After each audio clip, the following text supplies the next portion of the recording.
Terrifying things that happen on movie sets. Let's see what be going on movie sets. Legitimately scary, but in some cases, the events that took place on the sets of certain horror movies were more terrifying than the movies themselves. A number of horrifying incidents have taken place on the thing we don't sets know of some about, of the most successful horror movies of all time, before, during, or shortly after filming. Whether these incidents were fatal accidents, cruel twists of fate, or some sort of evil curse still remains debatable. Perhaps a good place to start would be the Amityville Horror House, whose events may start to seem even scarier when you learn that horrors also took place on the sets for both the 1979 movie and the 2005 remake. The first Amityville movie starred James. So they both took place in the same like set type shit. Ooh.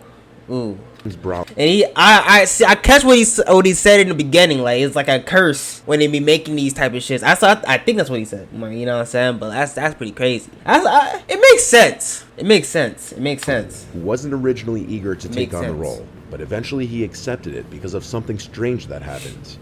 While reading the script one morning and getting to a scary section of the story, a pair of the actor's pants suddenly fell off a hanger, causing him to literally jump out of his chair in fright. James, of course, saw this as a sign that he needed to take the role, and the rest was history. Fast forward to the 2005 remake, with Ryan Reynolds taking on the part that was originally played by James Brolin.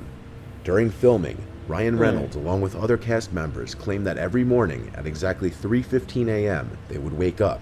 The reason why that's terrifying is because 3:15 a.m. was the exact time that Ronald DeFeo murdered his entire family in the house. And it becomes a whole lot more creepy. At one point during filming, there was also an actual dead body that washed up near the filming set in the boathouse. An actual dead body.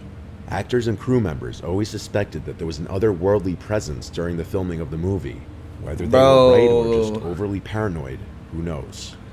There was an actual body that came to the set, and that's crazy. That's crazy. Would y'all still work there? I'll still be working that shit, nigga. I'll still be an actor. I'd be like, nah, I'm gonna say like not work on that. You know what I'm saying? But like, I would, cause like I love horror shit, nigga. Give me your best shot. Nah. The 2012 film The Possession is an unconventional horror movie that involves rabbis, Judaism, and a cursed Jewish relic called Dybbuk box that attaches itself to a young girl. Rabbi. A Dybbuk box is a wine cabinet claimed to be haunted by a Dybbuk, which is a malevolent wandering spirit that enters and possesses the body of a living person until exorcised. What happened on the set of The Possession left even the star of the... I see a little thing about Dybbuk box. I don't know how to pronounce it, but those boxes. It's like a little seal around them shits. I feel like if you open it, people say if you open it, it's like some shit. Like I don't know. Movie Jeffrey Dean Morgan feeling very uneasy. Strange things. He already had a lot of happen. Experience acting in horror movies and shows. Strange things. Some of the seemingly supernatural things that happened included lights exploding for no apparent reason, as well as chilly breezes wafting through closed sets for no particular reason. But the scariest incident occurred when the storage facility where all the movie props were being held caught fire and burned to the ground. A team of investigators concluded that the fire was not started from an electrical fault or arson, but the actual cause for the fire couldn't be determined. The Dybbuk box used in the movie, which played an important role in the movie, was destroyed in the fire, and the cast and crew later refused to allow the movie's producers to replace the Dybbuk box for fear that it was cursed.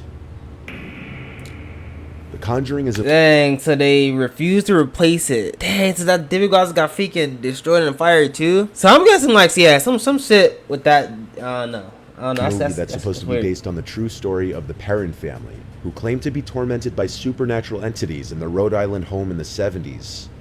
While several of the family members spent time on the set during filming, the mother refused to go anywhere near it, as she was convinced that several unexplained events that plagued the filming of this movie on set were proof that the spirits hadn't finished with them yet.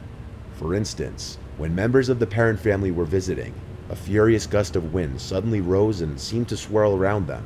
However, nobody could see any movement in any of the trees just opposite them.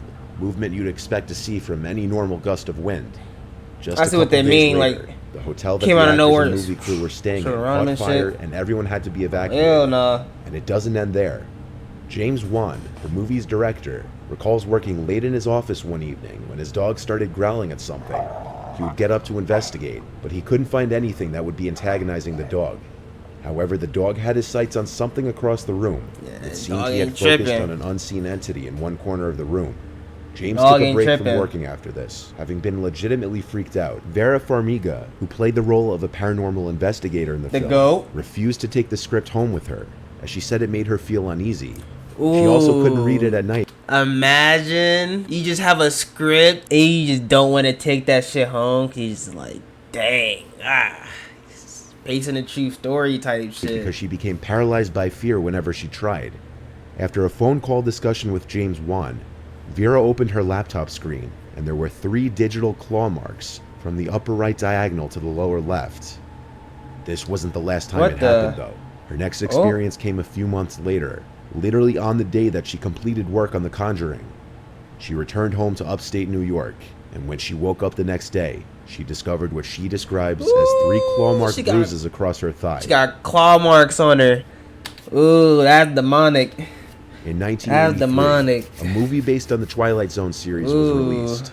During filming, actor Vic Morrow was killed on the set. Anytime you get the 3 marks, that's get yourself cleansed, get some water.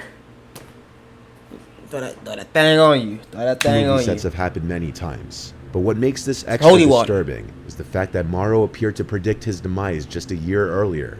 A year before filming of the Twilight Zone movie began, Vic took out a $5 million life insurance policy on himself, explaining to friends and family members that he had a premonition something bad was going to happen to him on an upcoming movie. He had seen it in a dream he had. Unfortunately, his premonition came true, because while filming a scene involving a helicopter for the Twilight Zone, the helicopter crashed and decapitated him. 2 child actors were also killed in the accident, which prompted a lengthy investigation and court case. That's crazy. It was later revealed in court that the movie's he's seen his own death in his dream. Dang. Concept artist unintentionally drew an identical image in his sketches to what actually happened. A burned out helicopter in the middle of a river. Dream. How do you just do that? You can't just see that. The accident led to civil and criminal action against the filmmakers. I seen that for a fucking reason. Let me not go. Let me just chill my ass home. A decade. You feel me? One of the children's fathers testified that he heard John Landis, the director, instructing the helicopter to fly lower. All 4 parents testified that they were never told that there would be helicopters or explosives on set, and they had been assured that there would be no danger, only a lot of noise. Dang. John Landis and 4 other crew members would be found not guilty on the 3 charges of manslaughter. That was the first time a director was charged due to a fatality on a film set. Yeah, man. The 1976 film The Omen is another horror classic following the tale of a young boy named Damien Thorne, who was replaced at birth by his father, unbeknownst to his wife, after their biological child died shortly after birth. As a series of mysterious events and violent deaths occur around the family and Damien enters childhood, they come to learn he's in fact the Antichrist. The film almost wasn't going to be completed due to an alleged curse that surrounded filming of the movie. So many horrible things happened on the set of The Omen that it can be comparable to the amount of bad things to happen in the movie. The tragedies began with the son of the lead actor Gregory Peck taking his own life as soon as filming began. The first incident was when a crew member suffered major injuries after getting into a car accident while driving to the set. But the tragedies didn't stop there. The scriptwriter's airplane was struck by lightning en route to the film's location. And if that weren't enough, an airplane in which Gregory Peck and the movie's executive producer were traveling in was also struck by lightning in a separate incident. They're like, what's going on with you? The producer. What? Bro, no, this is the title and everything, but it's crazy. Like, it's deeper than just they make it like, at least back then. Hopefully it's safe now. Like, what the fuck? I don't know. It's on location in Rome when he was almost hit by a bolt of lightning more himself. Than like just and believe it or not, the horrible luck involving airplanes continued. Got a lot of backstory to it. One day, the crew had decided to use a private airplane to get from one film location to the other. However, just after the plane took off with a number of the crew on board, something went wrong and the plane went down, crashing into a road and hitting a car, which then crashed at a high speed into another vehicle. All 11 people involved in the accident were killed. Another tragic death associated with the movie set was that of Liz Moore. John Richardson, the Omen special effects expert, was driving through the Netherlands with Liz Moore when they were involved in a terrible car accident. Richardson escaped with very minor injuries, but Moore's head was completely severed when a tire smashed into their vehicle.